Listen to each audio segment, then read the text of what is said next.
All right, let's talk about the reaction for photosynthesis and what this looks like in a plant.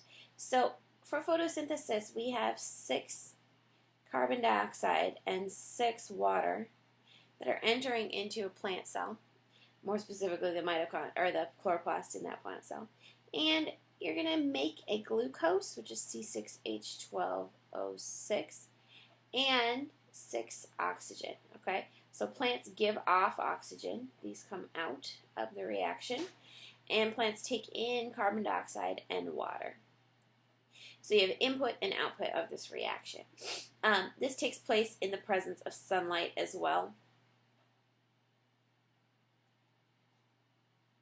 So you need to remember that that's part of the equation. Now, what does this actually look like in a plant? Well, here's how it works. You have the sun, and it's got its rays, and you know that the sun provides the light energy to excite the electrons in the pigments for photosynthesis. But water also has to go into that plant. So you need light and water in your plant to make it grow. Well, obviously it's going to make it grow because photosynthesis is happening here. Okay, so these go to the thylakoid membranes,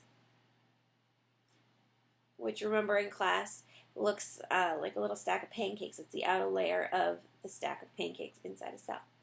And this is where the light reactions are going to take place. Now, light makes sense because it's the sun. You need the sun to have light reactions. The thylakoid membrane is going to have a series of reactions that are going to rearrange the molecules that are already existing in that chloroplast and are going to help it to create a nice output here. So out of this, the hydrogen is going to be split from the H2O and oxygen is going to be given off by that plant. Okay, that's why plants give off oxygen. You break apart the water molecule, oxygen gas is released, the hydrogen goes into making NADPH,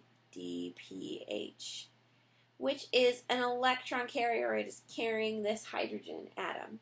Now, that is really important because that hydrogen atom is connected with a covalent bond to the NADPH molecule. And once you break that bond, it's going to release energy, and that energy is going to help the plant create different chemical bonds later on. So it's really important that NADPH is used here. Also, the energy from sun is going to help to phosphorylate an ATP molecule. So an ATP is made, which is energy, and an NADPH is made, an energy carrier. And those things are going to go into the dark reactions, also known as the Calvin cycle. Okay? And the Calvin cycle also needs one more thing. Now, remember the output from this whole equation is oxygen and glucose, right? So we need to be able to get a glucose out of this. So, how do we get it? The only thing left in the equation that has to go in is carbon dioxide. So CO2 has to enter the dark reactions. The carbon gets split from the oxygen. The carbon goes to making the glucose. The oxygen will also be used to make the glucose, but where does this hydrogen come from? The hydrogen comes from NADPH. Okay, so that NADPH gives the hydrogen down here to the dark reactions in the Calvin cycle. Now, once that hydrogen is taken off, the NADPH is going to be given off by the dark reactions in the form of NADP+, plus because it's missing that hydrogen, and that's going to go back into the light reactions. Also, once ATP's third phosphate group is used up, ADP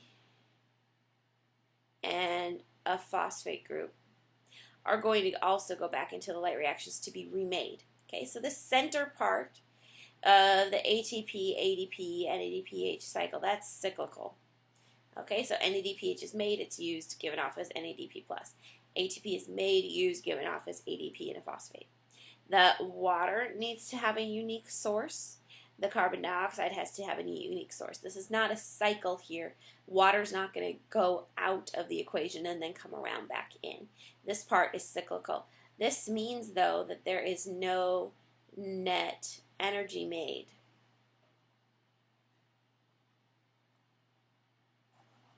Okay, so while you can get energy from glucose glucose itself has potential energy in its bonds.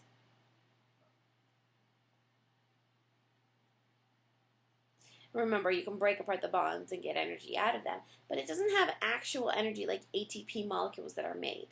So the Calvin cycle and the photosynthesis itself really only takes the place of eating.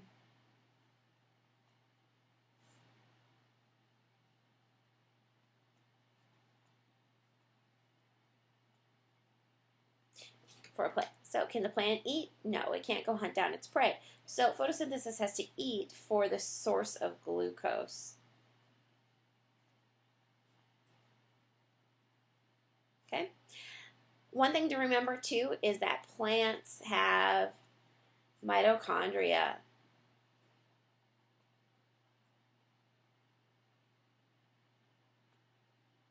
So they are also going to be doing cellular respiration as well. It's just animal cells that don't have the ability to generate their own source of glucose and have to acquire it from elsewhere. I hope this helped to clarify the photosynthesis reactions for you.